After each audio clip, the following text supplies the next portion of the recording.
Hey everybody, welcome to the next live stream. I'm Jason Freed and, other way, Ryan, say hi. Hey.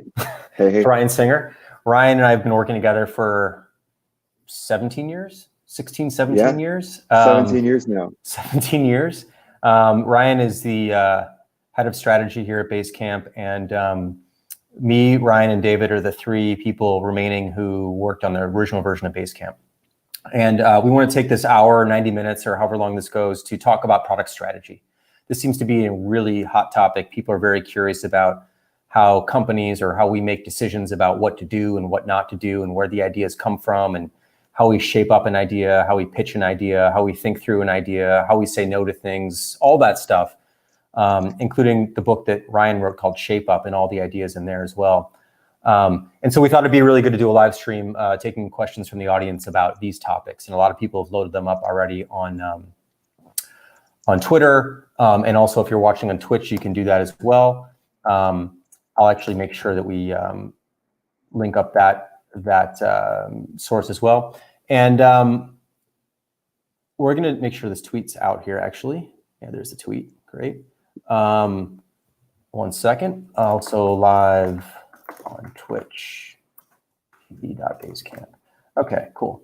And I want to start, before we take some questions, we've got a bunch queued up already, but the thing I want to kind of start with, which is something I think people get confused about, is that product strategy is not about attaining certainty.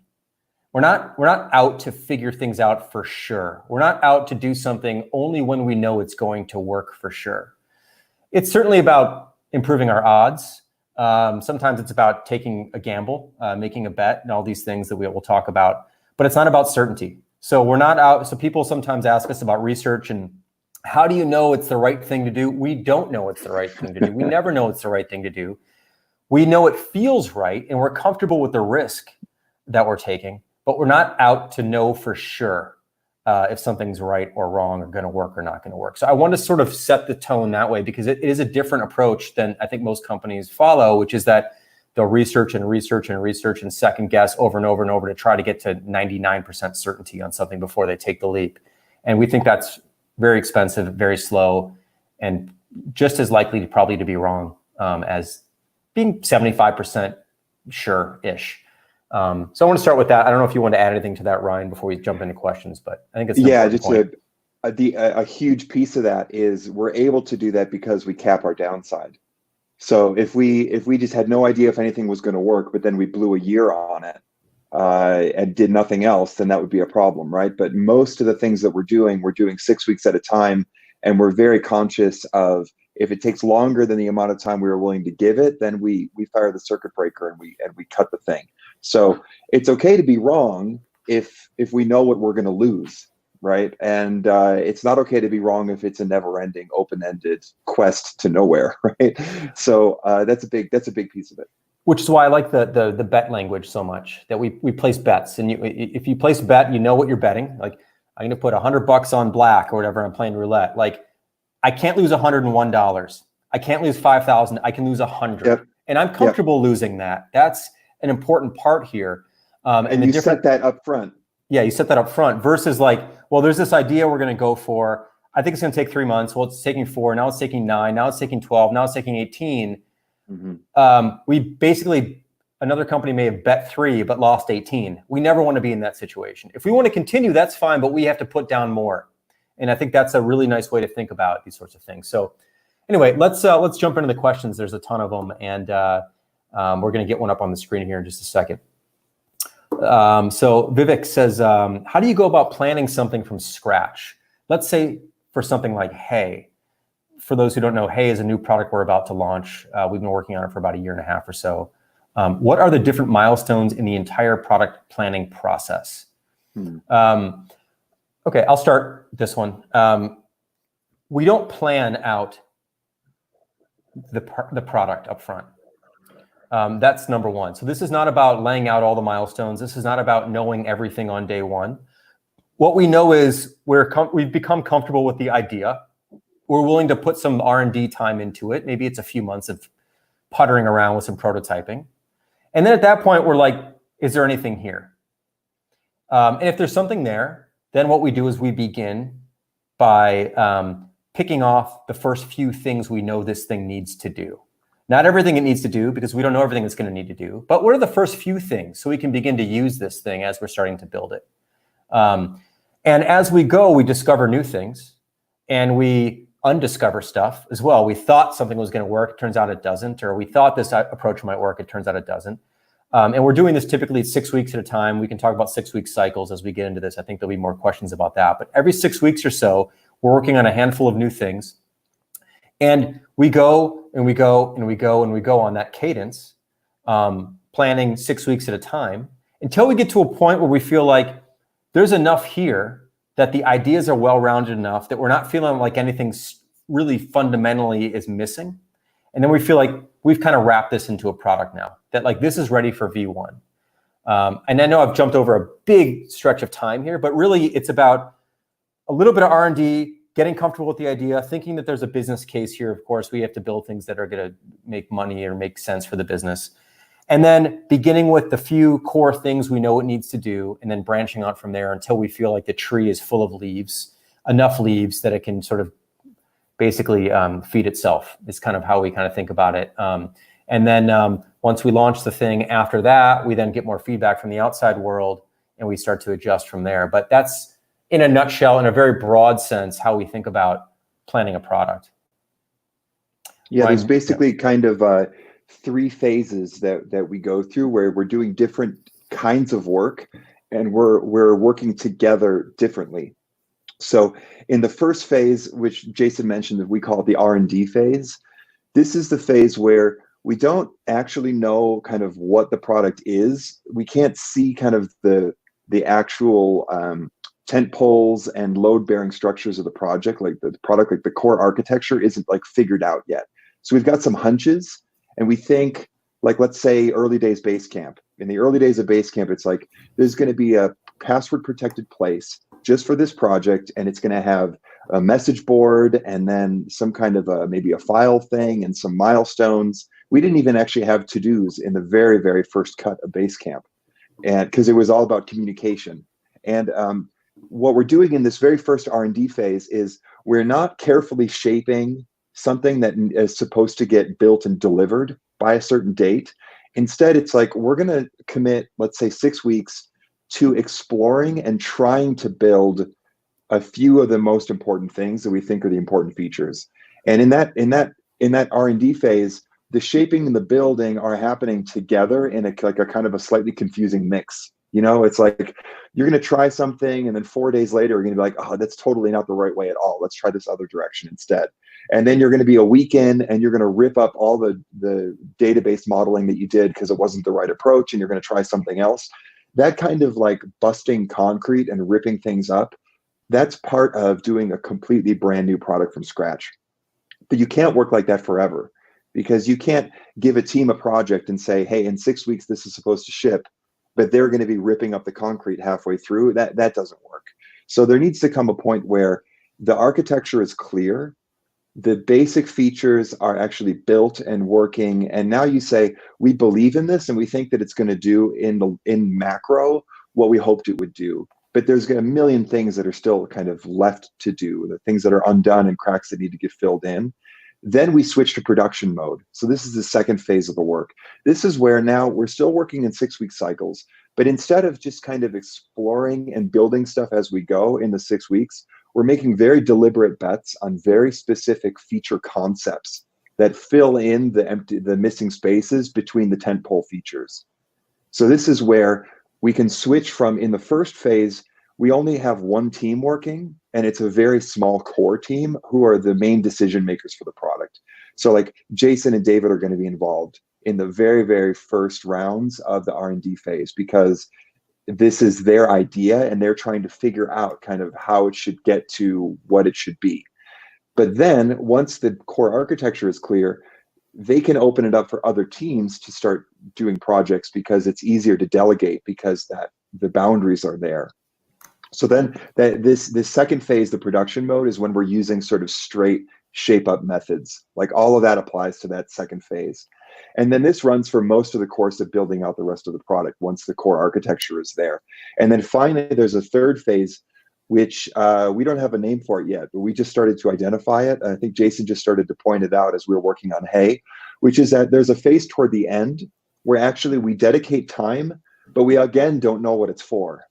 Yeah, so it's kind of like, look, there's just so many random things coming up, random loose ends, little things you want to polish, things that nobody expected that need to get filled in the last, maybe last final 6 weeks before shipping, or maybe a couple cycles before shipping. And it's just kind of a mishmash of all kinds of stuff that just needs to get filled in. And it's nice to allow that freedom. So again, we're sort of moving away from a very specific shaped bet to, we have an appetite of another 6 weeks of just kind of filling in anything we can find to get this into the best shape we can before we launch. And let me add one more quick point about like something really concrete about Hey, since you asked. Like the first thing Hey had to do was had to be able to receive an email. And so like that was the first feature. We didn't have to know if it was going to have folders or if it was going to have this or have that to build, let's just let it receive an email. And then the next thing is like, well, naturally I want to reply to that email. So that was the next thing we kind of built. Like, I don't even think we built composing a brand new email from scratch. I think we could only act on something that was sent to us. Like we kind of you start from this really core thing it has to do, which we call the epicenter. And we work out from there. We don't need to know where there is yet, but we eventually figure out what the shape of this thing is as we're going. And we know, like in my head, I know there's like 7 or 8 features right now I can think of that I'd love to have in this thing. It's not going to have that in V1 because they're not essential. They don't need to be there. It'd be nice, but you got to draw the line somewhere, and there'll be an infinite amount of time ahead of us to add more things as we go, and we'll discover new things as other people start using it. So that's another key point that we start also with the most important unknowns. So it's also, planning kind of isn't the right word. It's really like unknown attacking. It's like we're not going to build. When we built Hey, the first cycle didn't have a username and password management system, right? The first cycle didn't have sign up. The first cycle was the core things of interacting with the email, and especially the things that started to touch on our unique opinions about things we wanted to do with the email. Those are the things that we needed to figure out first. And stuff like signing in and user management, all that stuff was kind of hard coded and hacked in because that's not the stuff that we had to learn. So that's a huge part of this. When we were first doing Basecamp, the first version, it's like, look, can we make this kind of message board comment thing that's behind a password? Is that going to work? Is that something we're going to want? So we built that with that question mark hanging in front of us. And the whole goal of the early iterations is to sort of answer those questions. Is this what we think it is? Can we build what we think we want? And can we figure out the technical things that we have to figure out so this thing starts to hang together? All right, cool. Let's take the next one. Hopefully that was a good answer for you, Vivek. Next one from Kenny. How do you decide how far to break down projects, tasks, lists, groups, tasks? Can you be so granular that that you reach a point of diminishing returns? Ryan, you want to take that one? Yeah, I'll speak to this. So the first thing is who is actually involved at what level of granularity. So in some companies, you have a kind of architect person who's creating tasks and then sort of putting those tasks up in a queue. And then developers are grabbing those as tickets and saying kind of like, okay, I'll take this one, I'll take this one, I'll take that one. We have a very different approach. We're not actually defining the tasks at the level of task granularity for anybody else. We never define tasks for other people, actually. So from the shaping side, so from myself and Jason and David, when we're sort of figuring out like what the project is, we're going to figure out what is the concept of the project, what are the main pieces of the solution, kind of how do we think it's going to work, and then we're going to give that project to a team. And when we give that project to the team, there are no tasks at all and nothing below tasks either. Just here's the thing to build, here's the concept. Then the team is going to actually start to build out lists and tasks. And the main thing that they're using those for is actually to capture. So it's not a plan. It's not like we're going to come up with all the tasks and then we're going to build all the tasks and then we're going to be done. It's more like they're going to try and start building something that's in the concept. And actually, the tasks come from trying to build it. This is you got to totally flip the way of thinking. It's not that we create tasks and then we go build the tasks. It's that we try to build something with no tasks. And then by trying to build it, you go, oh, I'm going to have to connect this to that. Oh, we're going to need a screen to make this setting. And oh, I'm going to have to remember to make a mobile view of this button that appears on the left corner of the screen, right? And then as you bump into these things, then you want to capture them. So the tasks are a way that the team basically can put all the things that they discover that they have to do into a place so that those things aren't going to get lost. And then as far as the level of granularity goes, we have two levels in Basecamp. There's the list, which is a collection of tasks, and then there's the individual tasks. And we can get into that more, but we have a method to that. And that's where actually the lists correspond to what we call scopes, which are like meaningful chunks of the project that we can finish independently of each other. And that's something that we go into quite a bit of detail and shape up. Yeah, one other thing about that is whenever I show our own Basecamp projects, people are surprised that, like, they'll look at a to-do list, they go, that's it? Like, where's all the tickets, or where's all the other stuff? And what they're expecting to see are hundreds and hundreds of to-dos or tasks for features that need to be built. And it turns out there's, like, on any given list, there's a dozen or two. It kind of depends. I mean, I'm generalizing here, but to your point about granularity, if there's 9 little tiny steps involved in, like, hooking up the sign-in button to the login form, like, we wouldn't break those out into 9 separate things. It'd be like, make the sign-up button work. Like, that's kind of enough for the person who's doing the work to know what they need to do to get that done. And then if there's a discussion about it, we talk about it in the comments below the to-do, versus like trying to break out every individual thing, because then you end up with super long lists, and super long lists collect dust. They're intimidating. It feels like you're not making any progress. And the act of having to break things down into that level of sand, it's like, it's too much hitting of a rock. You don't need to break it down into tiny granules all the time. So anyway, I think that a few dozen things for an individual feature seems to be about right, max anyway, and that's about enough. Of course, I'm generalizing here, but, like, really, it's not. If you feel like you're adding too many individual tasks, you probably are. There's probably too many, you're tracking too many small things. Then you forget to check something off, and it's late that you've already done, and now you're setting up work for yourself. Like, you don't want to make this hard on yourself, but you also don't want to make it so general, or that it doesn't communicate to other people on the project what's left to be done. Because to-dos aren't just for you, they're for their communication. It's like, so other people can see where you are in the project and where things stand.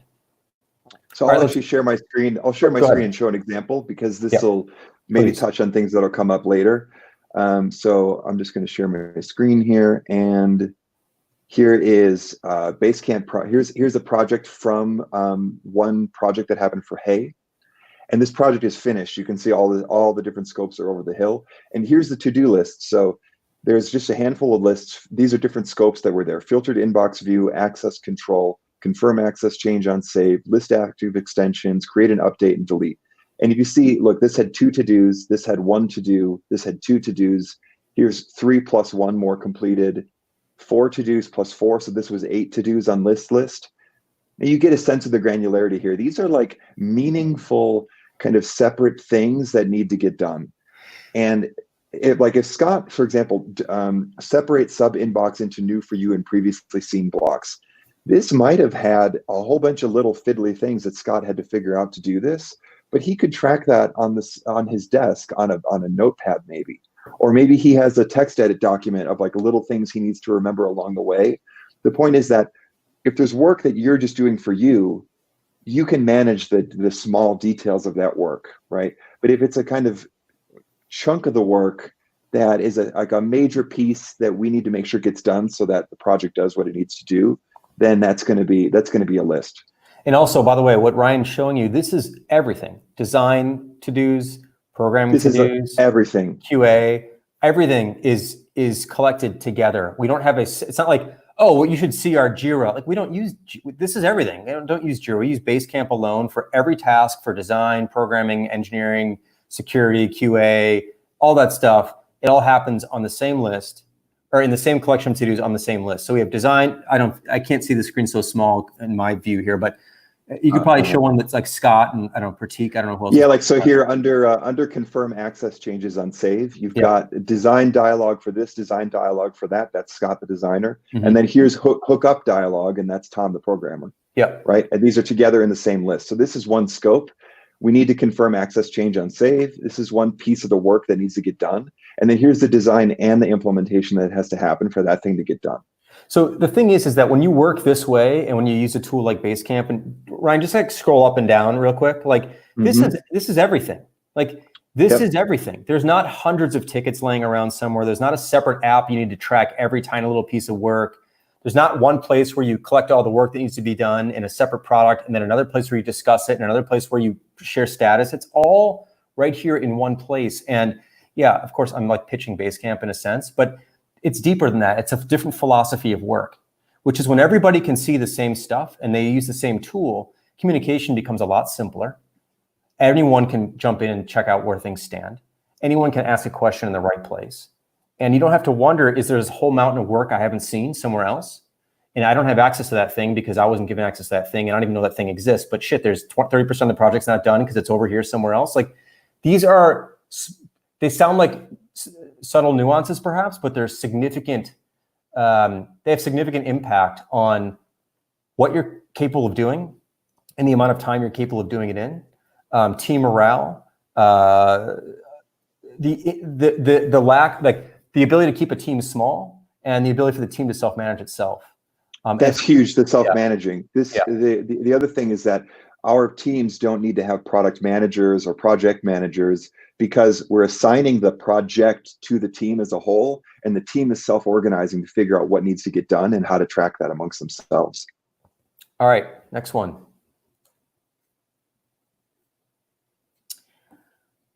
All right, Demetrius, when you discuss your pitches and you decide what projects to execute, how often do you disagree and how do you reach a decision? You, David, and Ryan vote. This is good. So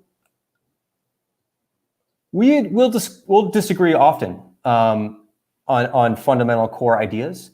And then we have a discussion about them, sometimes via comments in Basecamp, sometimes we'll jump on a video call to discuss it. And the goal here is not consensus. That's not what we're after. We're after a shared understanding of the idea, like the fundamental pitch that what came out of it. Maybe we each contribute some different ideas to it that reshape it in different ways and mold it and push it in a different direction. And oftentimes that's enough for us to all not get on board because that was the goal, but for us to actually see the same thing and go, yeah, that's actually the right thing. Not like, no, I wouldn't do it this way, but I'll come along for the ride begrudgingly. Like not that, just like, let's find what this should be together and we'll kind of get there. And then when we don't, sometimes we don't. And when we don't, we have this notion of disagree and commit. That there's a point in a discussion and a conversation where if you're someone who disagrees with the direction, but the other two people think it's the right direction, or the one person who's making the final decision thinks it's the right direction and is willing to bet on it, like you go, look, this isn't how I would do it, but I'm all in with you. Not begrudgingly, that's the key. It can't be begrudgingly in. You're like, I'm in, I want to see this work well, and you get this one. It's like when two friends go out for lunch, sometimes you split the bill, other times someone pays for the whole bill, and you're like, I'll get the next one. And you kind of trade concessions, you trade agreements, you trade disagreements. But the idea here is not to force and bend people's arms to get them to agree with you. It's to make your case, to put that case out there, to have the other people who agree or disagree help mold that case and come to something that you can either all agree on because you all think it's the right thing, or at some point, one or two people agree, someone else doesn't, and you go forward anyway because you have a shared understanding that like, maybe you're wrong, or I agree with this, or I do it a different way, but this seems fine to me as well. So it's this, we're not trying to bat 1,000 here. We're not looking for perfect records. We're just trying to make progress, and trying to get everyone to agree to everything is a really bad way to make progress because you tend not to get anywhere if that's the end goal. Some of this is relationship based. The fact that Ryan, David, and I have been working together forever it makes that really helpful. It's probably much harder to do if you're 3 people who are a year in at a company and like jockeying for position and all those sorts of things. But getting to that shared understanding and realizing that you can't have everything you want all the time, and other people have great ideas that you might perhaps have missed, or maybe you do it differently, but this is fine. Like coming to that is, I think, a really important maturity step for an organization and the people who are working together on something. Yeah, a couple things that are important here. Again, the fact that we're capping our downside to no more than 6 weeks is huge, because you can't say, look, you get the next one if the next one comes a year from now. Right. But if the next one comes 6 weeks from now, not as big of a deal. Right. So that's a huge part of it. The other thing is, I find it very helpful that when Jason and David and I are talking about something, I feel like we're always having sort of 2 different debates when any idea comes up. One debate is this the right solution? The other debate is, does this matter? And it's really important to be able to separate these 2 discussions of, is it the right solution, and do we actually agree on the problem? If I were to pitch something and David shoots it down because he has a bunch more context on what it's going to take to do it technically, that idea might not happen because he says, no, I'm concerned about this, that, and this on the technical side. That's very different from David saying, this problem doesn't matter, and I don't think it's valuable to try and solve that. Because if there's a technical issue with it, I can go back to the drawing table and try and find another angle on it, and then come back and bring that conversation again in a future cycle. Versus if Jason and David were to say, we don't care about that, that's not something we want to improve, then I know to just let that go and focus on something else. So I feel like there's always sort of these different, there's the moment when you come together and you bring whatever you have that's actually clear as a proposal, right?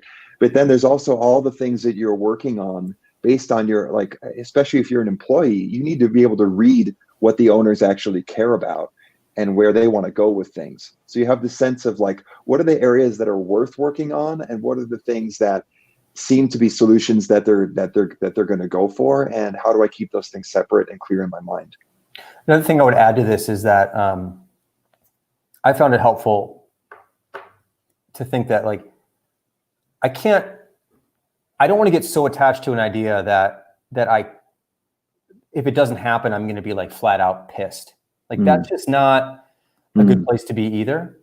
And so I think coming into it, realizing like first of all, most of the ideas we pitch don't happen. Like that's true to begin with. So coming at it from that perspective, it's like everything's a long shot anyway. And when you come in with it that way, it's like disagreements don't matter so much. You're a little bit more motivated to go, well, how can we make this maybe not such a long shot, maybe a shorter shot, maybe a little bit closer to reality. And then it's more of a collaborative effort versus like, here's my idea. This shit better fucking happen. Yeah. 4 years working on it. No, like that's where you get into these conflicts and people get upset. So we tend not to do it that way. I like to go into it with a sort of, like, here's kind of a mindset. If I bring an idea in and then Jason can cut it in half and be like, look, I think all we need is this one little part and we don't even need the rest of it. That's actually like an exciting moment. That's not like, oh, you killed my thing and you made it smaller. It's no, like, wow, like that's awesome that we can do that with just half of it. So it's also like having this sort of feeling and trust that because we each represent different points of view, that we can actually really improve an idea that somebody brings to the table if we consider it to be sort of still like wet clay when we bring it in. And speaking of that, most of the ideas that are brought to the table end up smaller. Yeah. They rarely end up bigger. They end up smaller because David cuts it back, or I cut it back, or Ryan cuts it back. And that's because we're seeing through to something else that maybe the person who wrote it doesn't see, or we have a different perspective.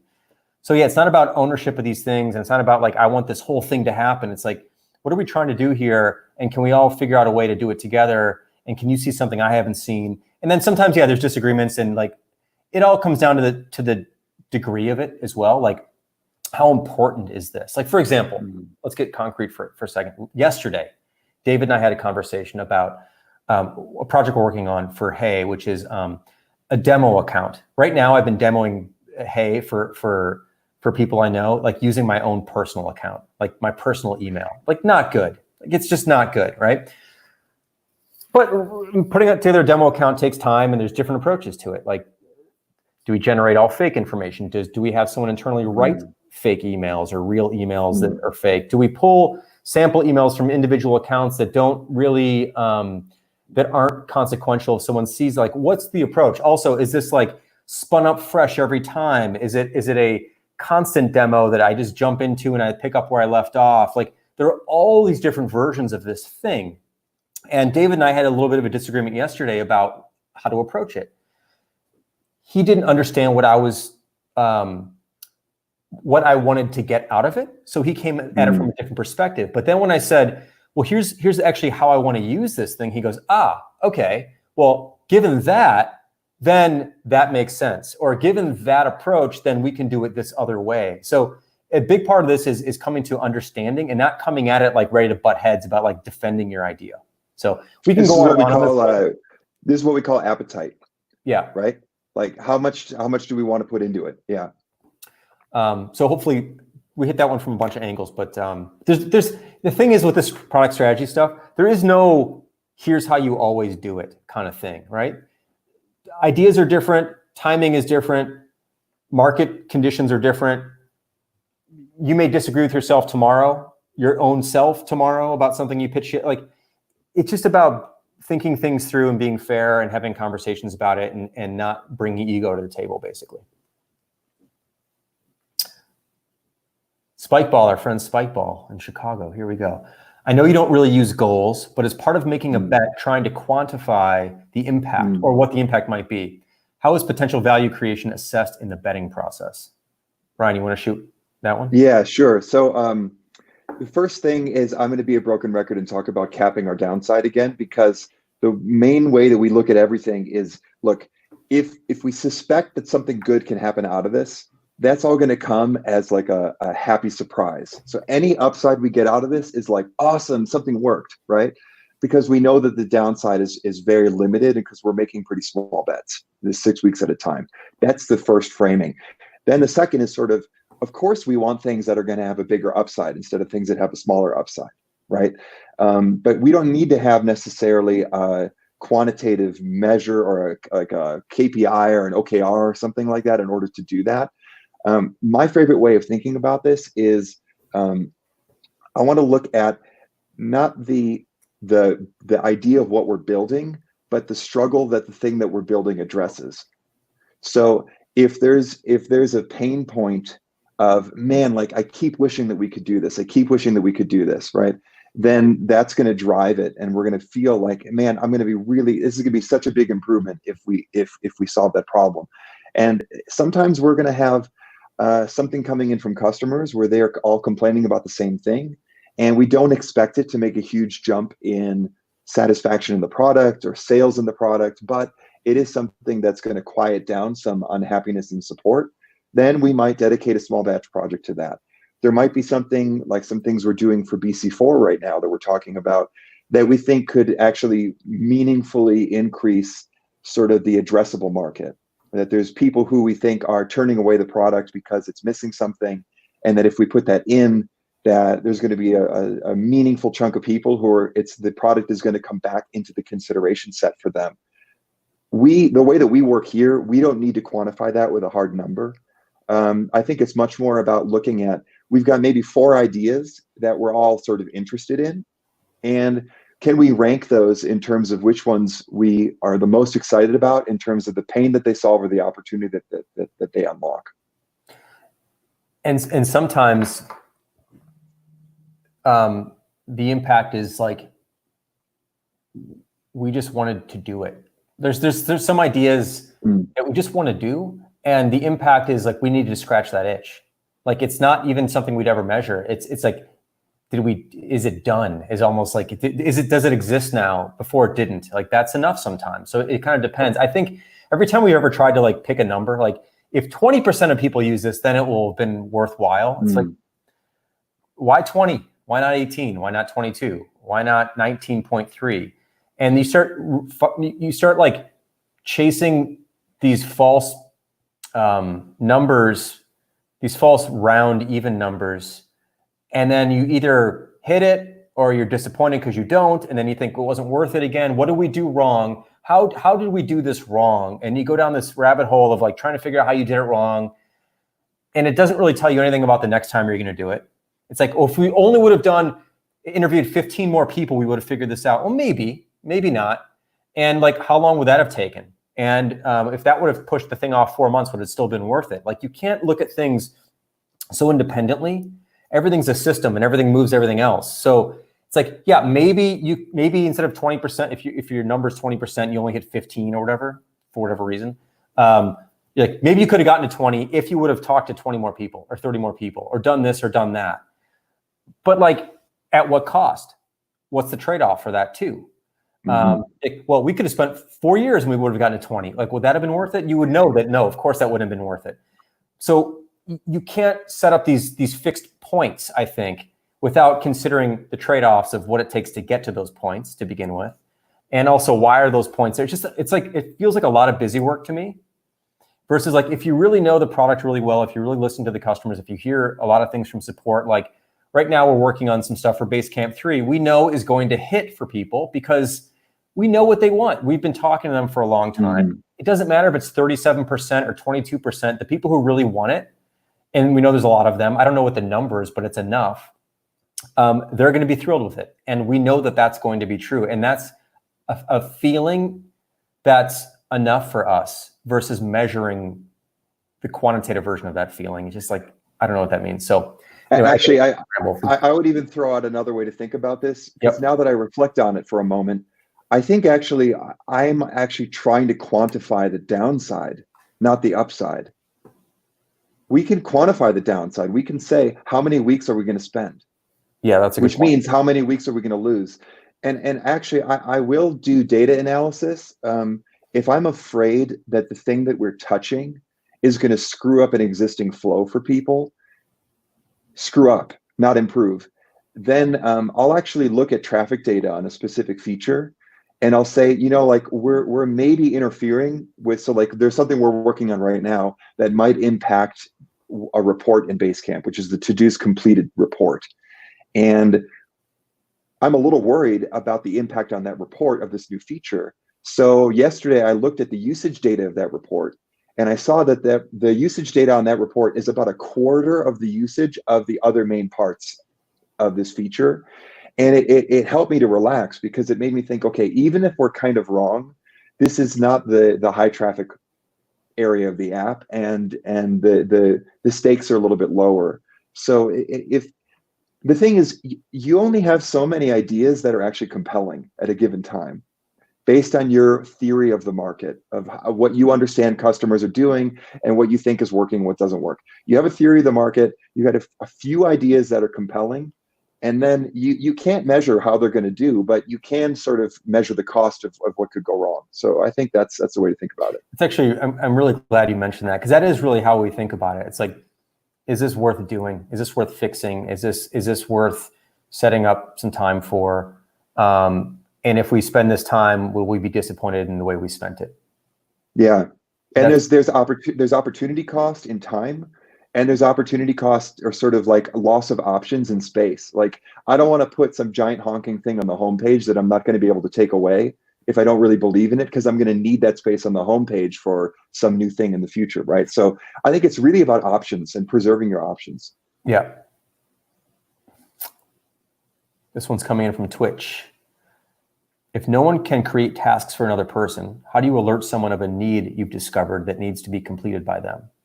Oh, people can absolutely create tasks for another person, and we do that quite a bit in Basecamp.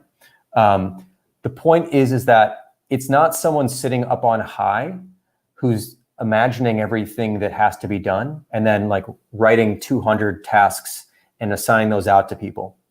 But people who are working together will often create tasks for one another. So that happens all the time. Or if you're working cross department, like you need Jane, Jane's our data analyst.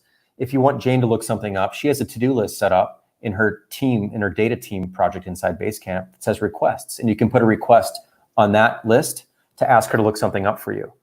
So we can ask each other things like that, but mostly people who are working together will create to-dos for each other. The point was, there's not like this central task creating person who's just doling out work for everybody else. That is not how we work. nor do I think it's the right way to work. There's a big difference between tasking a person with a thing and discovering and capturing something that has to be done for you all to be successful as a team. If there's a piece of design work that needs to happen for a project, that thing either needs to happen or it doesn't need to happen for the whole team to be successful when this thing ships. Because if they forget that thing, then there's a hole in the project, right? So when there's a team that's working and they are a team and they're the ones doing this work when we have cycles. Inside of that team, if somebody catches something, they're going to capture that and add a task regardless of who it's for, because they discovered something that has to be done. That's what's important. It's not like I am the project manager tasking you to do this thing for me, right? It's like, hey, don't forget this thing has to get wired up, or we need to have a mobile view of that thing over there. That's when you're working together on the same thing and you have the same goal of like, this has to be whole and complete when we ship. If you're not on the same team and you aren't together working on the same project, then it's not so much about tasking, it's more about asking. Like, hey, can you help me with this? Do you have time for this? Are you the right person for this? Like, when would be the right time to collaborate on this? And that actually starts off with conversations most of the time. Next, Tim. You do the 6 weeks betting process for features in Basecamp, but for a whole new product built that would likely take longer than 6 weeks, it wasn't clear how ShapeUp would apply. I think we answered that at the beginning, so I'm not sure if Tim joined after the very start. Yeah, real briefly, like a whole project, a whole new product is a series of 6 week cycles. So we wouldn't build hay. We can't build hay in 6 weeks. It's just taken us 18 months-ish or whatever it's been. That's, 8 or 9 or 10, whatever it would be, 6 week cycles. Plus the time ahead of that to decide if we even want to do the product at all. So that's kind of how that works. Everything is one after the other, but one at a time. So we don't plan, just to add a little bit more color, we don't plan the next 6 week cycles. Yes. We only do one at a time. And we're starting the next one April 20th, I think, is our next 6 week cycle. We do not, and we haven't fully even planned that one, and we have 10 days to go, but we don't have anything planned after that. So this is not about lining up everything that needs to happen over the next 18 months in 6 week chunks. It's simply the next 6 weeks. And at the end of that, we take 2 weeks to look around, like look up again and go, how do things look here? Like, where are we? What's going on? What else do we want to work on next? What's the most important next thing? What are we feeling like working on? And we kind of literally make it up as we go every 6 weeks at a time until we're done. Journalists have this thing called the inverted pyramid. And the notion is that like the very most important things have to go at the front of a story that goes into a newspaper. And then because they don't actually know where the editor is going to cut the bottom of the story so they can fit it into the layout of the paper. So you don't want to have something important to the story at the bottom of the story because it might get cut out. But something at the top of the story isn't going to get cut. So the way that we think about 6 weeks at a time is like that inverted pyramid. What are the most essential unknowns that we have to solve, or the most important tentpole features that we have to put into place? And we're very disciplined about getting those important things fleshed out first, early in the series of the 6 weeks. And that way, if we start to feel like, you know what, this thing has got to ship soon, or we don't want to put more cycles into this, that those things that are waiting at the end should be more like polish and minor improvements instead of major pieces of functionality. Ryan, this would be a good one for you. Do you have advice or tips on how to pitch the ShapeUp process to an executive team that's not technical? Yeah. So the only reason to ever change the way you work is because you're suffering. There has to be some struggle on behalf of the executive team that they can relate to in order for them to be interested in any kind of a change at all. Why change if they're not experiencing a problem? So the main problems that I identified for the people who are adopting ShapeUp so far are things like we never seem to have time to think strategically. We're so busy micromanaging that we can't get ahead and think about the visionary things that we need to think about in order to take the product to where we want to take it. This is one thing. Another thing is we've grown, and it used to be that we could just decide what we wanted to do and then it happened. But now it seems like whenever we set direction, the teams kind of get knotted up into a big tangled ball, and why doesn't the thing that we wanted to do ship? Why can't we ship like we used to, right? This feeling of a lack of control, a lack of being able to steer the ship, that's maybe something that they can relate to. If you're not having those problems, then there might not be a reason to change. But if those problems are there, then the practices are going to map directly to solving those. The shaping and bedding process, removing discovery from the teams and putting that up into the shaping and bedding process that senior people do, is the equivalent of putting the hands of the executives on the wheel and allowing them to steer where the product goes in a more intentional way, cycle by cycle. Giving the teams more autonomy by shaping the work and then giving them latitude inside of the shaped work to figure out the details is what frees up leadership to have time to think during the cycle, because they don't have to micromanage the execution and come up with small tasks and stuff like that. But they get to give the project to the team, trust that the team is going to get somewhere on their own. And then while the team is building, think about the next thing. So those are maybe some ideas for where to start. Cool. Let's go to the next one. How do you train team members to learn the work process? I'll tell you. You hold them by the ankles, and you walk over and over to the pool, and then you release. What Ryan, what Ryan said. Learn by swimming. Yeah, this is how we've done it. Is a little bit more of like an apprentice-y kind of model, which is that we don't, like, when we hire someone new, we don't force them to read anything, or we get them involved in a real project. And getting them involved in a real project helps them see how people who know the process do it. And I think they pick up a lot that way. That's different, though, from starting a new process company-wide or in a team with no one has any experience. That's a totally different thing. But I think if there's, let's say there's 3 people working on something and 2 of them are very experienced and someone's new and junior, like the new and junior person is, everyone understands they're new and they're junior, and that person observes and they learn by watching. And then they learn with gentle course correction and reminding them of this and reminding them of that and seeing other examples of things, which is one of the real benefits too of writing things up. Especially, if you use something like Basecamp, people can join a company and look back over the decisions that were made, the descriptions of work that was done, the ideas that were pitched, versus if you're a verbal company and everything's happening in meetings and stand-ups and stuff, and you're brand new, how do you learn anything about the institution that you're joining? Like, you have to take people's words for it because they're telling you through verbal history of like what kind of happened and how it happened, versus when it's a written history, you can study up, you can read yourself, you can see examples, you can follow examples. And I think that's a really wonderful way to learn something. It's really beneficial for new people to be able to look at the past that way. But as far as learning a whole new thing, Ryan, you probably have more experience with this because you've been hearing from more teams who are adopting Shape Up. What have you heard? Yeah, so the mechanics are kind of the easy part. Like, this is where the to-dos go. This is where you put your update. This is like how we kick off a project. Those are the things that are easy to see. The thing that is actually important is that people learn how to make judgment calls.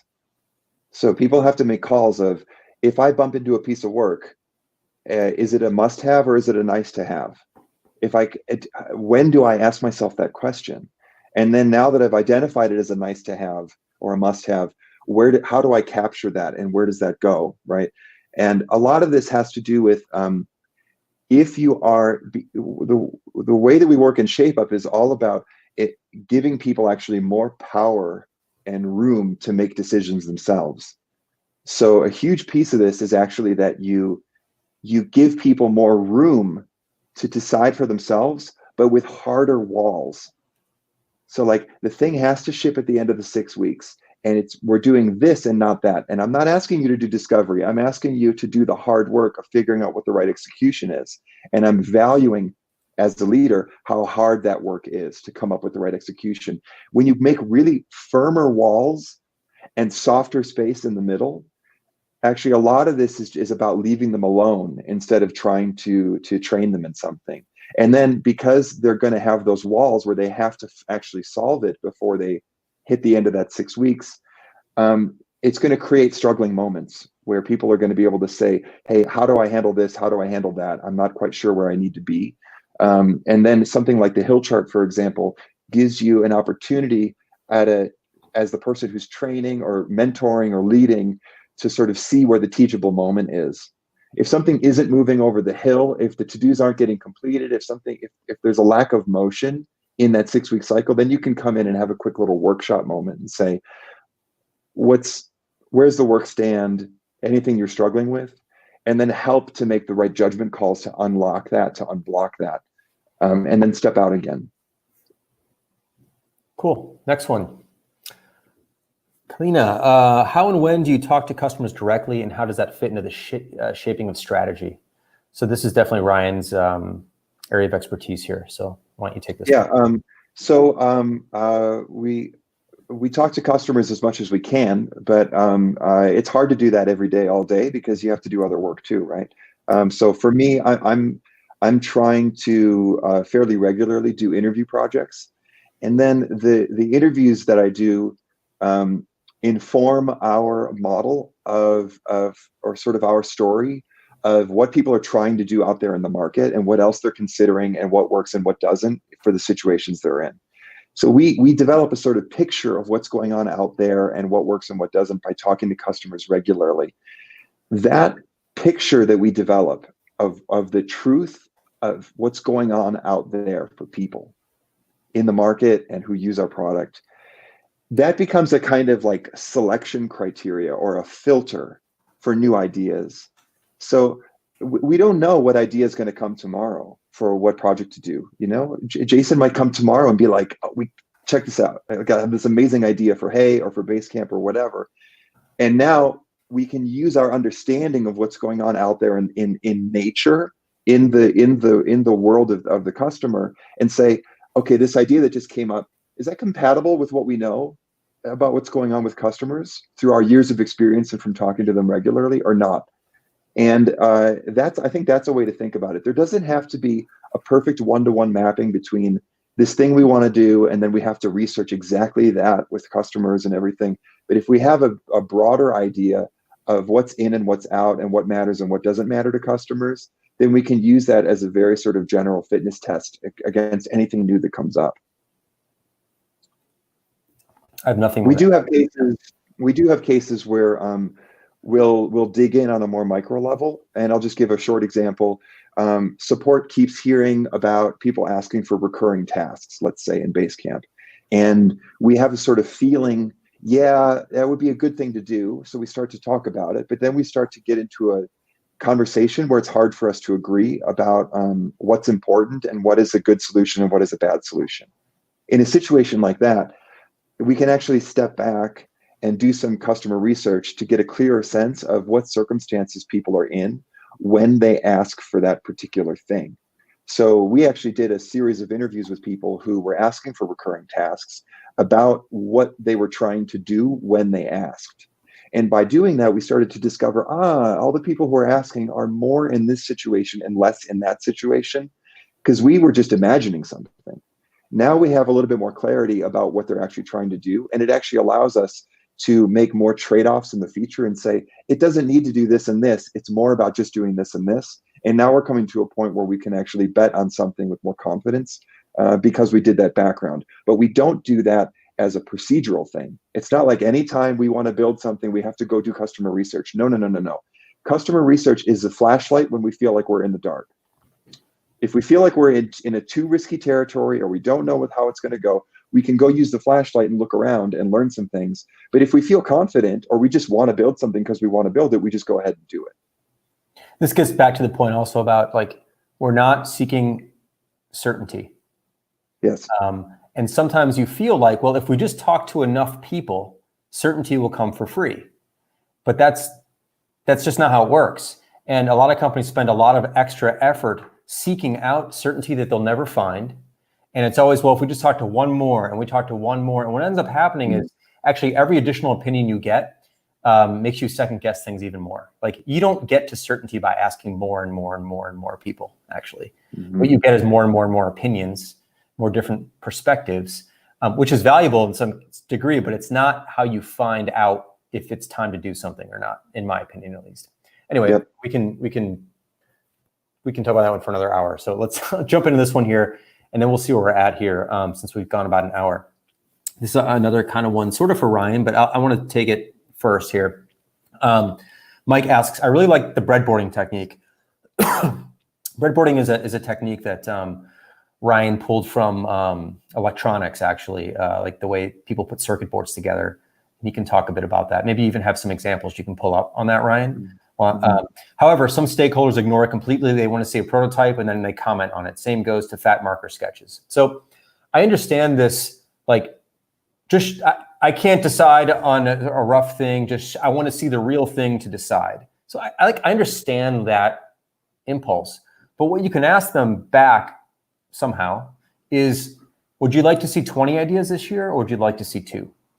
Because if you want us to do a full, massive, full high-res, high-fidelity prototype of this idea in order for you to okay it or not okay it, we're going to spend a lot of time on that. You're only going to see a couple things maybe this year. Think about all the progress we're not going to be able to make on other things.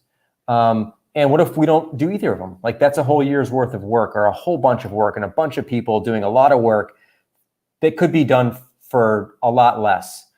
I can sketch out dozens of ideas in a month, or many, many dozens of ideas over a year, and we can talk about them and discuss them. And I think my gut is that most leaders would say, I want to see more. I want to see more ideas. I don't want us to waste time on things we're not going to be actually doing. I want to like see some stuff. And there might be other ways, and maybe Ryan will hit this from another angle, but from that perspective, I think it's an easier sell to say, well, we can put all this time into something that might not happen. And also, what is a prototype? Like, how in depth is a prototype? And does the whole thing need to work? Does this little thing need to work? Like, what are we actually evaluating here? Are we evaluating the entire concept or a part of it? Is there enough here just to give you a sense of what we need to do? Like, oftentimes, like, you got to figure out why they want to see what they want to see. What are they trying to understand? And if it's just like a concept, well, you can probably present it in a much simpler lo-fi way, and then you can probably sell the speed pitch on that versus like, well, this is going to take a long time to do. Are you sure we want to spend all this time so we can't do all these other things at the same time? Like, that's kind of how I would think about it. But I'm curious to see what Ryan has to say about it. Yeah, so there's a very big difference between pitching a concept to someone to get resources and shaping a concept so that other people can build it and reach the best outcome. So if the person that you need to get the resources from won't be able to give you won't be able to sell it to them unless they see something more concrete, then I think it's totally fine to make some BS hi-fi mock-up that doesn't even necessarily reflect the best design, but is going to make the sell. As long as you don't have a dotted line you're signing off on that says the finished product will look like this. You know what I mean? But if you can say, look, this is the best thing I can show you as a very early concept to indicate the kind of thing we're trying to do, and if it can resonate better with them because it's more concrete, that can be a more effective way to sell. And I would say no problem with that. The thing is, then you don't want to give a high fidelity mock-up to a team, because then they're just going to build that thing. And I think if you've looked into breadboarding, you understand all the faults with that approach. So I think you could actually do a hi-fi mock-up and a pitch to a stakeholder to get the bet made if you need to make that pitch. But then actually go back into abstraction and turn that into a breadboard for actually giving it to the team and say, look, team, I know that you're going to come up with a better way of doing this, and I want to give you the latitude to do that. And then in the end, you get a better concept than what was pitched to the stakeholder. But of course, it's doing the same fundamental things. It's trying to fulfill the same goal, right? So I would untangle those two, because a pitch is doing both. It's specifying work to be executed, but it's also trying to make the case for a bet, right? And you may need different approaches to succeed in those different domains. Ryan's answer is better than mine, so listen to him. Let's take at least one or two more and see where we're at that point. Well, this is kind of a follow-up. Ryan, you want to talk about this one? Is there utility in using software and worrying about how you do these things? Short answer, I tried using software and I ended up going back to hand drawing. I think hand drawing is the best way to go for breadboarding. It's the fastest and it also communicates the roughness of the process. So I haven't seen anything better for that. I think it's possible to make a tool for breadboarding, but it doesn't exist yet. It needs to be fast. It needs to be really, really fast for it to compete with hand drawing. And all these diagramming tools require too much fiddling around. When approaching a feature like two-factor authentication or encryption, how do you balance what you know is the best / most secure way versus what's most convenient for users? This is a really interesting one. We talked about this a bit, but I don't think they have to be either or. Because if you're talking about something like security, and if it's really hard to use or hard to do, people won't do it, so it's not secure. So if your goal is security, you want to make something that's very convenient and very easy to do. Otherwise, you're not going to get buy-in, you're not going to get adoption, unless you force it on people, and there's going to be all sorts of problems probably with that. So I actually think that convenience is a feature of security, and is one of the reasons why like the best, most secure things typically are really easy to do. Like you think about fingerprint technology or iris scans or facial recognition and stuff like. That's easy for anyone to do. This behind the scenes, it's incredibly complicated to build, but you get more people to buy into it because it's easy for them. So that's kind of how I think that's kind of the best way to approach this, I think. And let me give you some concrete examples. So two-factor authentication, we're going to require everyone who pays for Hey, every customer of Hey, to turn on two-factor authentication. It's not going to be an option. Therefore, we had to make sure that it was not something that we can push back into the settings screen somewhere because it's a technical thing that only technical people know how to use, but that everyone's going to have to use this. And if everyone's going to have to use it, it has to be very convenient and very clear and very, very straightforward. And so I think we built a really, really nice flow around that. We spent a lot of time making sure that it made sense. That it was a very straightforward flow where you get choices. So when you look at our flow in Hey, the first question is, have you ever done this before? Do you even know what two-factor authentication is? Because if the answer is yes, you don't need to be told a whole lot more else to do. It's like, here's the QR code, scan it with your thing. Good. If you go, I have no idea what two-factor authentication is, there's a different step-by-step hand-holding process that explains what this is and why it's good for you and why you need it and how to do it and how to set it up. There are two very different outcomes, or I should say two very different paths for the same outcome. And so that was a conversation we had internally about how do we make sure that, because like if I want my mom to use Hey for email, she doesn't know what two-factor is. Like I know what two-factor is. We can't just have a thing like turn on two-factor and then like throw a QR code, because even like a QR code's intimidating to some people. So you really have to think these things through, I think, if you want to get adoption and to make something particularly secure. As far as encryption goes, I mean, there's obviously some speed downsides and some things you can't do if data is totally encrypted at rest.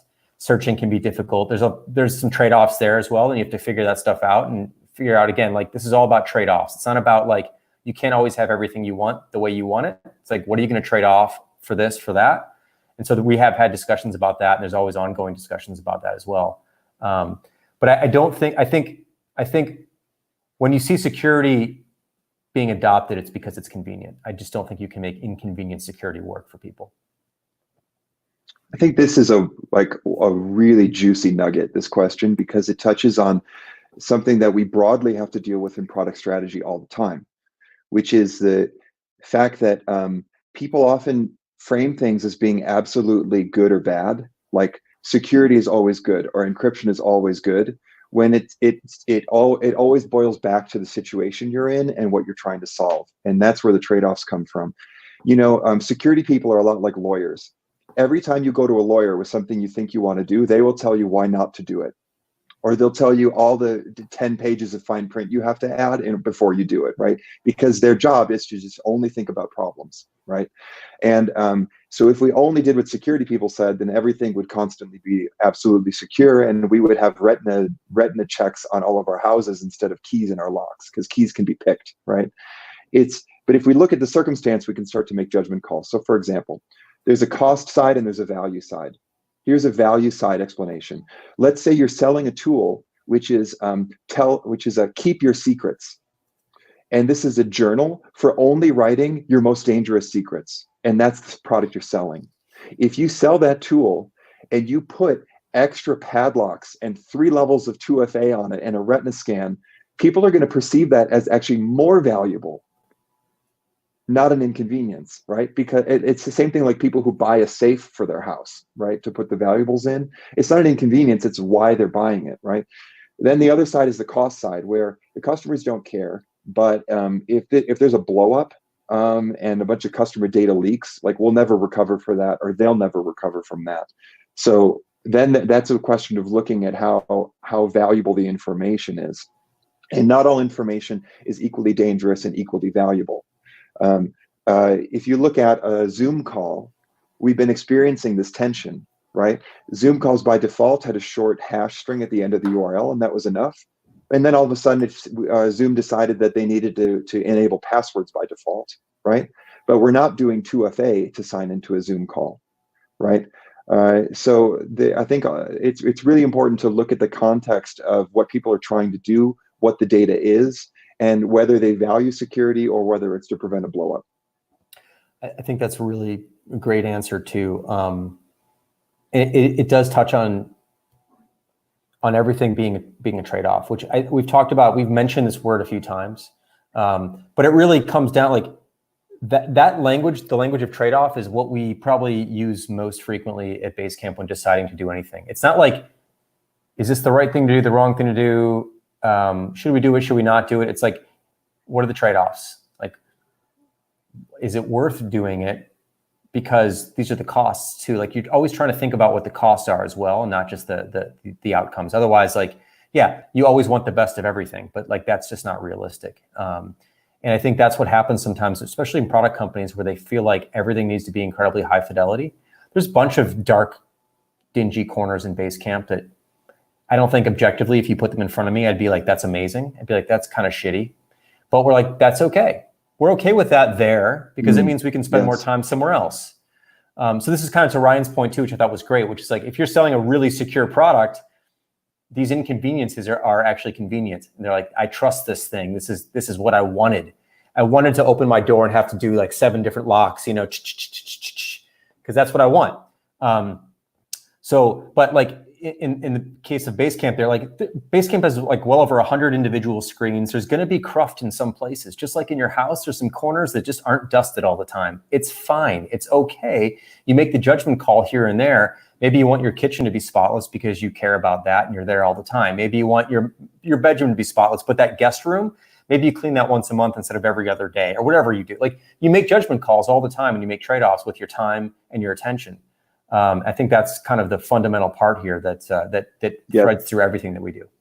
Convenience is not an objective measure. And we really need to learn, because every time you go into some design meeting or engineering meeting, and most companies, you're going to find everybody saying, no, but it has to be convenient. It has to be easy. It has to be fast. It doesn't. Look at Emacs or Vim, these text editors. These things are impossible to use. They're totally inconvenient to learn. They're like a nightmare to you. There's not even any commands visible, right? But people go through or learn to play the cello. Is a cello convenient? It's like impossible. You can't even find the right note because there's no frets on the neck. Like these things. So convenience is not an inherent good. We need to trace it back to the context and the outcome of why the person is using this thing. And then that's actually where the fitness measure comes from. And then that's where the trade-offs flow down. Cool. Let's take one more. Tucker, number 1. That's a nice cheat. Like, 1 question, here's 2. But that wasn't your fault, Tucker. How do you decide to work on Hey? Or how did you decide to work on Hey? What's the bet? And 2, how did you structure the team separate from Basecamp? Good. So we actually started working on Hey not as an email tool.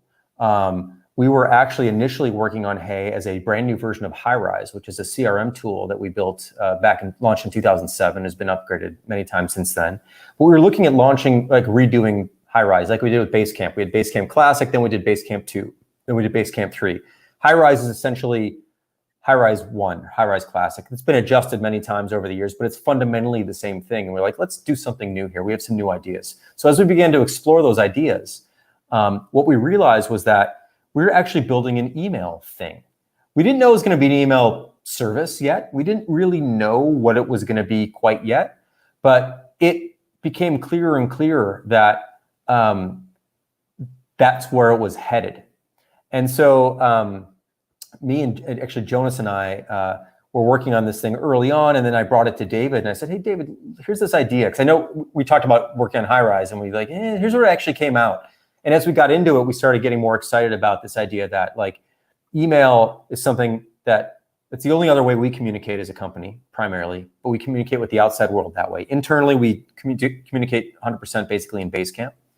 But with the outside world, with accountants and vendors and new business opportunities and marketing people and all sorts of things, we communicate outside via email. And we just had some new ideas that were brewing through this exploration of high-rise. And then we kind of started to think about, this actually should be an email thing, full blown. And then we started thinking about it differently because we opened our mind to new opportunities here. This wasn't CRM. CRM was actually holding us back. It was like, this is actually email. What can we do with email? What are the struggles we have with email? Man, we struggle with email all the time. Email is one of those things that's been with us for so long that you don't even remember the struggles. But like the fact that you have to star an email to remember to reply to someone later is a completely broken setup. Like that star can mean 15 different things, but that's the only hack that you have, or you mark it unread. Like, so you don't want to forget it, you mark it unread. Like we just put up with these things and we shouldn't have to. So we started to come at it from that perspective, and then got really excited about it. And the excitement continued to drive the momentum on the product. And then we started having it do other things. And initially it was just going to be a business tool for email, but then we decided that it should be a personal thing as well. So it kind of went in a bunch of different directions, but it didn't start out this way. It started out as a new CRM product originally.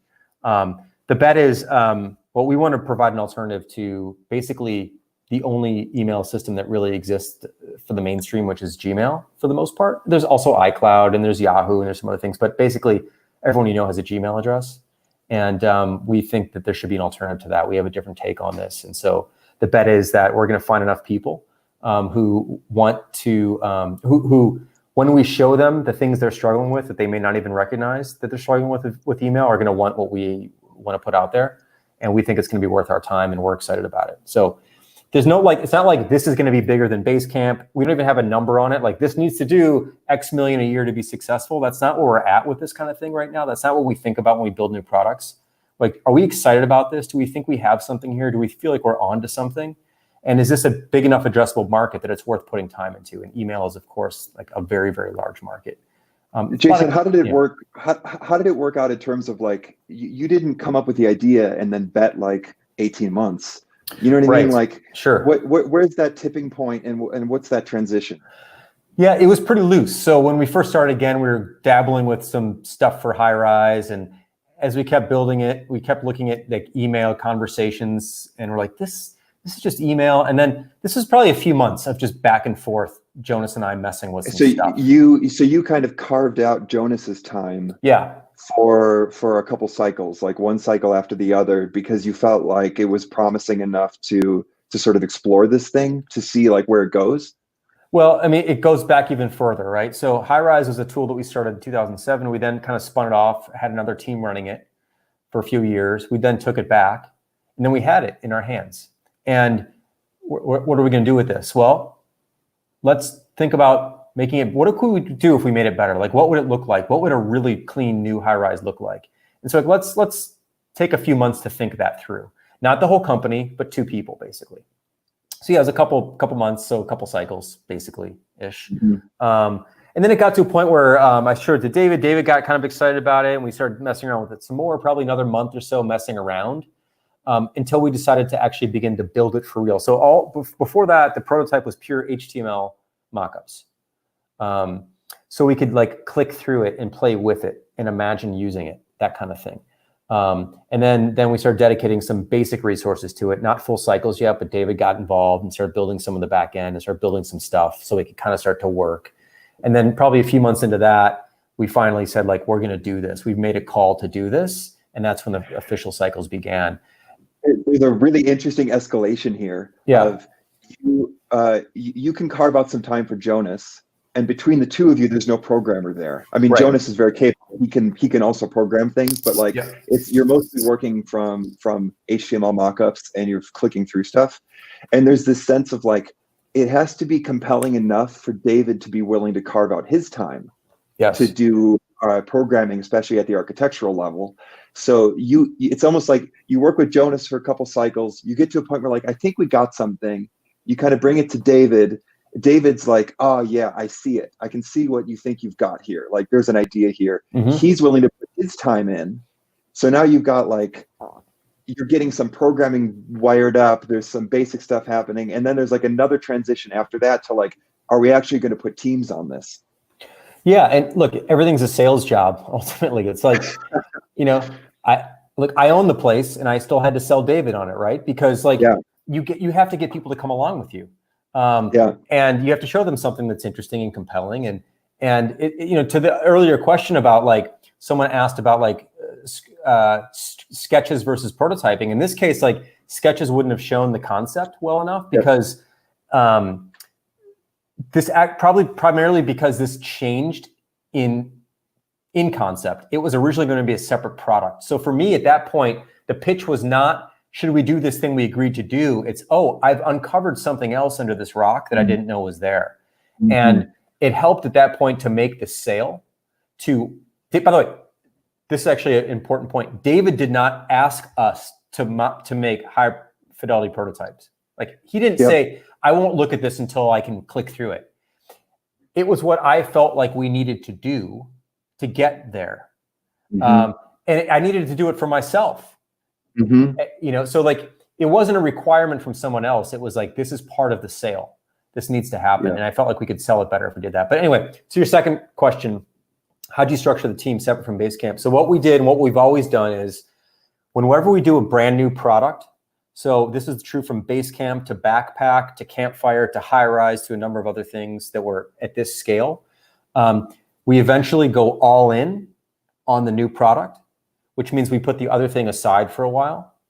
And this wasn't initially, like you don't take everyone off Basecamp and move everyone to Hey on day one, but it was a gradual transition. And as Hey began to build up and be more of a real thing that everyone could see as the baby was growing up, essentially, we pulled more and more teams off of Basecamp work.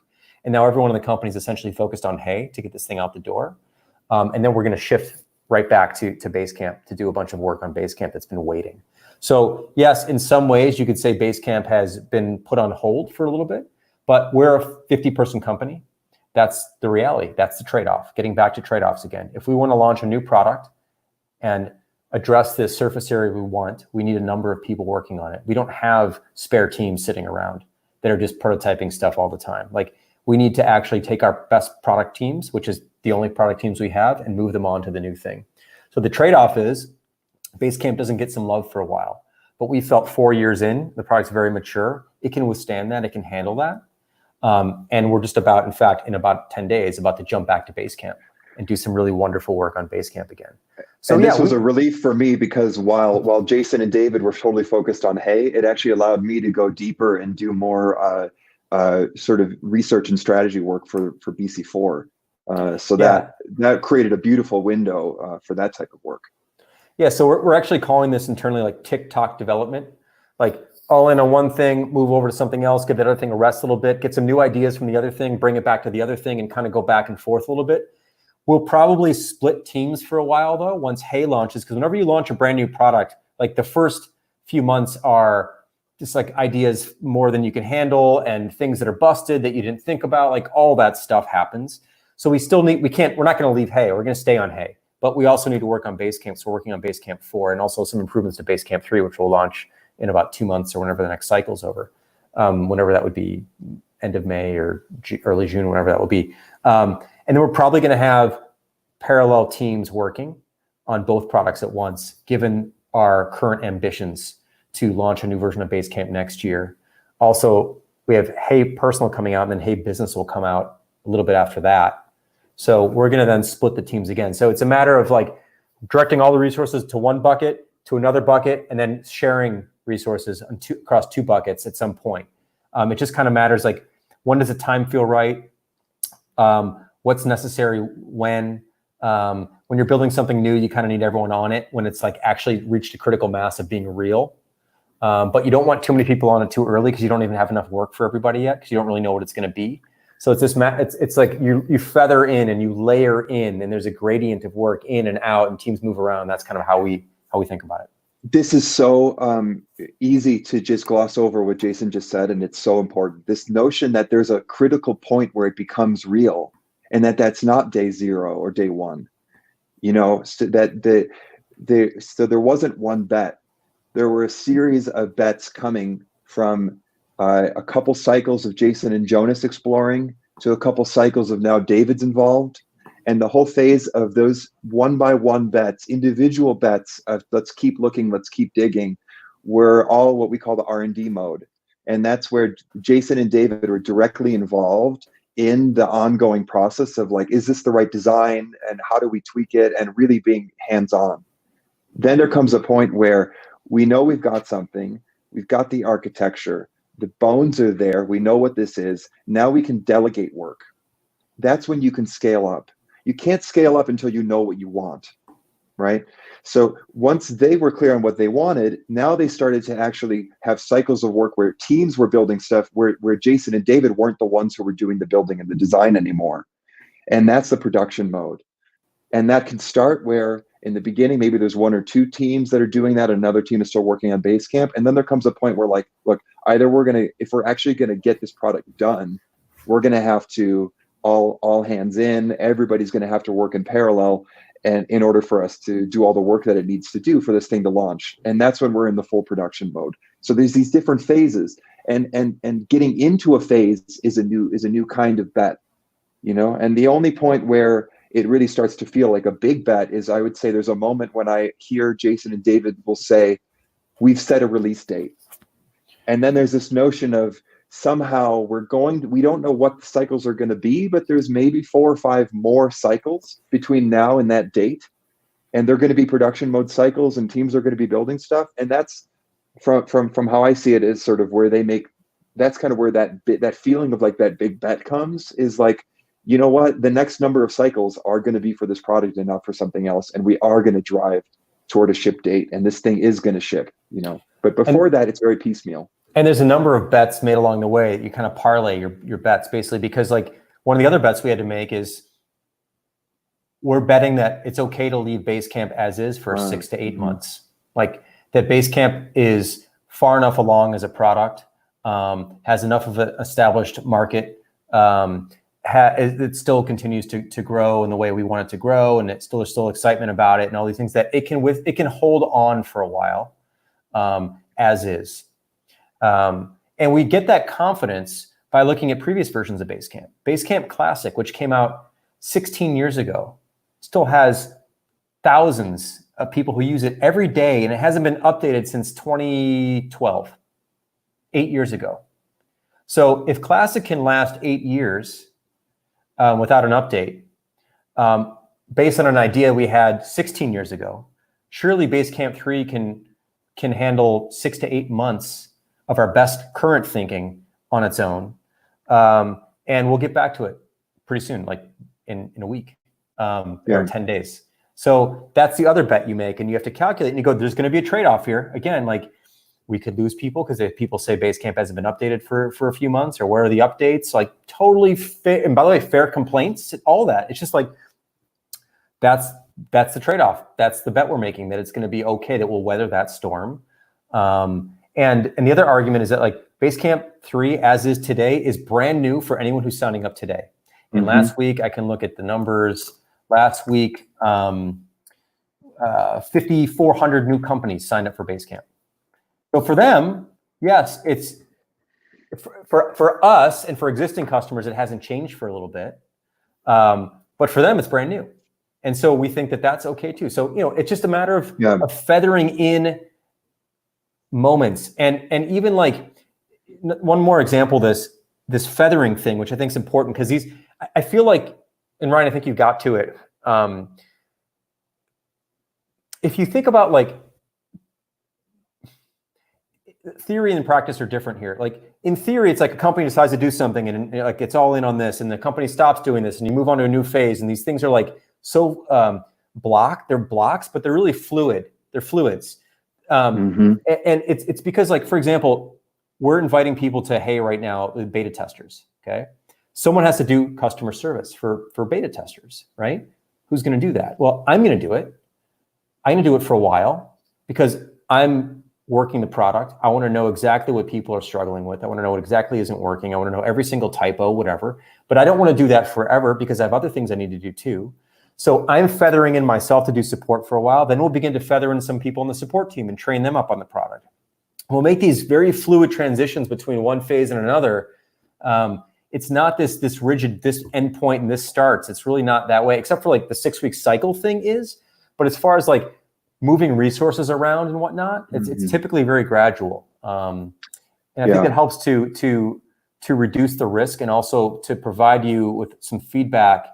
Like if you push a little bit too hard, you know, you don't upset the cart quite as much. Like you can feel the push coming in. We need to slow down right now, or there's too many people involved here, or whatever it might be. So anyway. Also from a strategy side, Jason and David were leading the push on Hey. And I was kind of in a role where Jason might pull me in once in a while if there was if they were at a weird fork in the road or something was a little bit murky, and maybe I might contribute some perspective, but it was more like their thing that they were leading. And then I actually felt kind of responsible to play some both offense and defense on Basecamp strategy while they were busy on Hey. So on the one hand, I really wanted to be able to push forward Basecamp. So like when it came time to come back to Basecamp, I wanted to have some very, very new, exciting ideas for where to take it. But at the same time, it's a little bit nerve-wracking to leave a product alone, you know, for that amount of time. And so I felt sort of responsible to play some defense too. So I did some fire interviews. You know, I talked to customers who tried Basecamp and then decided against it. And that allowed me to get more confidence about where Basecamp continues to be really strong competitively, and where are the things that we should be thinking about as a possible sort of risk factor competitively, like first. So when it comes time to put attention back to Basecamp, there's a million ideas of like cool stuff that we want to do, but there's one or two things that we like kind of know that we have to do because of our idea about where things are going competitively over the next maybe, I don't know, year and a half, 3 years, something like that. Like it's not so fixed, but it's important to keep an eye on those things and to stay in touch with the market in order to have a sense of what are the odds in some sort of it's more of a feeling the weather than it is a number, you know, but you need to have a sense of, is winter coming or is spring coming in some aspect of the market, and then you want to be in a position to make your bets on some basis of being informed. Cool. This is good. This is about 90 minutes, so it's probably more than most people can handle. However, I know there's actually, because I was looking on Twitter, dozens of additional questions. So I think we'll probably do a second edition and maybe a third edition of Ryan and I doing this if people want that. So thanks for tuning in and for all the questions, and thanks Ryan for participating and always giving the answers I wish I gave. And thanks to Andy Andy behind the scenes for producing this and pulling the questions and lining everything up. And this will be recorded again. So for those people who watch this who wish someone else had watched it, there will be a recording. I'll tweet that out, and Ryan will tweet that out as well. Even though it's probably a URL that works, it'll work again. But hey, thanks again, and we'll see you next time. Have a good weekend. All right, thanks everybody. Sure.